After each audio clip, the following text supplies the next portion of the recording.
Man of masses NTR తో కొరటాల శివ తీసిన movie Devara. ఈ సినిమా పాట తూటాల సండే రీసౌండ్ చేయబోతోంది. ఆల్రెడీ సాంగ్ ప్రోమో వచ్చింది. ఇక ఇప్పుడు సీన్ లోకి ప్రశాంత్ నీల్ మూవీ వచ్చేసింది. ఆ సినిమా టైటిల్ డ్రాగన్ అంటూ ప్రచారాన్ని పెంచేశారు. కానీ అక్కడే కథలో ట్విస్ట్ ఉందంటున్నారు. ఏంటది? Take a look. Promo song వచ్చింది. అసలు పాట సండే సాయంత్రం రాబోతోంది. అంతలోనే రెండో పాట రొమాంటిక్ కిక్కిస్తుందన్నాడు రామజోగయ్య శాస్త్రి.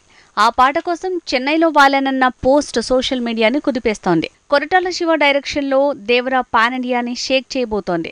అక్టోబర్ 10న ఈ మూవీ వరల్డ్ వైడ్ గా రాబోతోంది. ఆచార్య రిజల్ట్ తో అయిన గాయాలకు కొరటాల శివ ఇలా ఈ సినిమాతో చికిత్స ప్లాన్ చేశాడు. కొరటాల డైరెక్షన్ లో తెరకెక్కిన దేవరా మూవీ విడుదలకు ముందే పాటల రూపంలో తూటాల దూసుకుపోయే పనిలో ఉంది.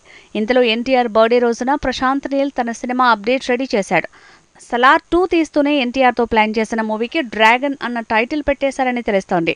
టైటిల్ అనౌన్స్మెంట్ సోమవారం రాబోతోంది. ప్రెజెంట్ ప్రశాంత్ నీల్ డైరెక్షన్ లో ప్రభాస్ చేయాల్సిన సలార్ 2 పనులు జరుగుతున్నాయి. రామోజీ ఫిల్మ్ సిటీలో సెట్లు రెడీ అవుతున్నాయి. నవంబర్లోగా ఈ మూవీ పూర్తి చేసి ఆ తర్వాత ఎన్టీఆర్ ప్రాజెక్ట్ ని పట్టాలెక్కించబోతున్నాడు ప్రశాంత్ నీల్. ఇక దేవర మూవీ తర్వాత వార్ 2 తో బిజీ అయిన తారక్ కోసం ఆ ఫిల్మ్ టీమ్ కూడా ఈ హీరో బర్త్డే కి చిన్న ప్రోమో రిలీజ్ చేయబోతోంది. అయితే ప్రశాంత్ నీల్ తో తారక్ కమిట్ అయిన మూవీకి డ్రాగన్ టైటిల్ నిజానికి కరణ్ జోహర్ రిజిస్టర్ చేసుకున్నాడట. తారక్ కోసం టైటిల్ త్యాగం చేశాడట. అలా ఇప్పుడు సోషల్ మీడియాలో ప్రశాంత్ నీల్ ఎన్టీఆర్ మూవీ మీద భారీగా ప్రచారం జరుగుతోంది.